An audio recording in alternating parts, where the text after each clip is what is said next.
ಈಗ ಕಾವ್ಯ ಅವ್ರನ್ನ ಕೊನೆ ಫಿನಾಲೆ ತನಕ ಕರ್ಕೊಂಡು ಹೋಗ್ತೀನಿ ಅಂತ ಒಂದು ಶಪಥ ಮಾಡಿದ್ರಿ ಆಕ್ಚುಲಿ.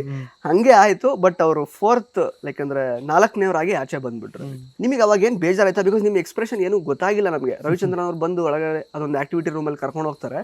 ನಿಮ್ ಮನ್ಸಲ್ಲಿ ಏನ್ ಅನ್ಸಿತ್ತು ಅಂತ ನಮಗೆ ಕರೆಕ್ಟ್ ಆಗಿ ಅದು ಕ್ಯಾಪ್ಚರ್ ಆಗಿರ್ಲಿಲ್ಲ. ನಿಮ್ಗೆ ಏನ್ ಬೇಜಾರಾಯ್ತಾ? ಅವ್ರು ಯಾವ ಸ್ಥಾನದಲ್ಲಿ ಇರ್ಬೇಕಿತ್ತು ಅಂತ ನಿಮಗೆ ಅನ್ಸಿತ್ತು? ಅದೇ ಅನ್ಸುತ್ತೆ, ಟಾಪ್ 3 ಇರ್ಬೋದಿತ್ತೇನೋ. ಮತ್ತೆ ಯಾಕೆಂದ್ರೆ ರಕ್ಷಿತನು ಚೆನ್ನಾಗಿ ಆಡಿದ್ರು. ನಂಗೆ ರಕ್ಷಿತಾ ಅವ್ರದ್ದು ನನಗೆ ಅಂದ್ರೆ ಆ ಫ್ರೆಂಡ್ಶಿಪ್, ರಕ್ಷಿತ್ ಅವರು ನಂಗೆ ಸಖತ್ತು.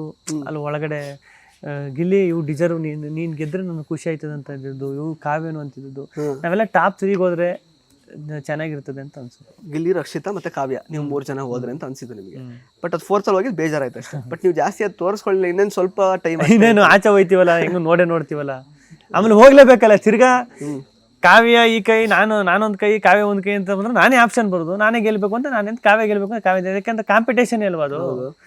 ಹಂಗಿದ್ದಾಗ ಟಾಪ್ 6 ಬಂದಿರೋದು ದೊಡ್ಡ ಖುಷಿ ಅಲ್ವ. ಯಾರು ಒಬ್ರು ಹೋದ್ರೆ ತಾನೆ ನೆಕ್ಸ್ಟ್ ಆಗೋದು. ಕರೆಕ್ಟ್. ಈಗ ನಿಮ್ಗೆ ಯಾವ್ದಾರು ಬಂದಿರೋ ಪೊಸಿಷನ್ ಅಲ್ಲಿ ನಿಮ್ದು ಬಿಟ್ಟು ಈಗ ಸೆಕೆಂಡ್ ರಕ್ಷಿತಾ, ಥರ್ಡ್ ಅಶ್ವಿನಿ ಅವರು, ನಾನು ಅನ್ಕೊಂಡಿದ್ದಂಗೆ ಆಗಿಲ್ವಲ್ಲ, ಎಕ್ಸ್ಪೆಕ್ಟೆಡ್ ರೀತಿಯಲ್ಲಿ ಬಂದಿಲ್ಲ ಅಂತ ಅನ್ಸಿದ್ಯಾ ಯಾವ್ದು ಅಂತ? ಯಾವ್ದು ಪೊಸಿಷನ್ ನಿಮ್ದಾದ್ಮೇಲೆ ಸೆಕೆಂಡ್ ರಕ್ಷಿತಾ ಅವರು, ಥರ್ಡ್ ಅಶ್ವಿನಿ ಅವರು. ಸೊ ನೀವು ಅನ್ಕೊಂಡಂಗೆ ಆಯ್ತಾ ಅಥವಾ ಹಂಗೆ ಥರ್ಡ್ ಅಶ್ವಿನಿ ಅವರೇ ಇರ್ತಾರೆ ಅಂತ ಒಂದು ಬಂದಿತ್ತು ಐಡಿಯಾ ನಿಮಗೆ? ಅವರು ಬರ್ತಾರೆ. ಯಾಕಂದ್ರೆ ಅವರು ಲಾಸ್ಟ್ ಏನು ಟಾಸ್ಕ್ ಎಲ್ಲ ಸಖತ್ತಾಗಿ ಆಡ್ಬೇಕಲ್ಲ ಅನ್ನಿಸ್ತು. ಇವರು ಪಕ್ಕ ಇರ್ತಾರೆ, ಬರ್ತಾರೆ.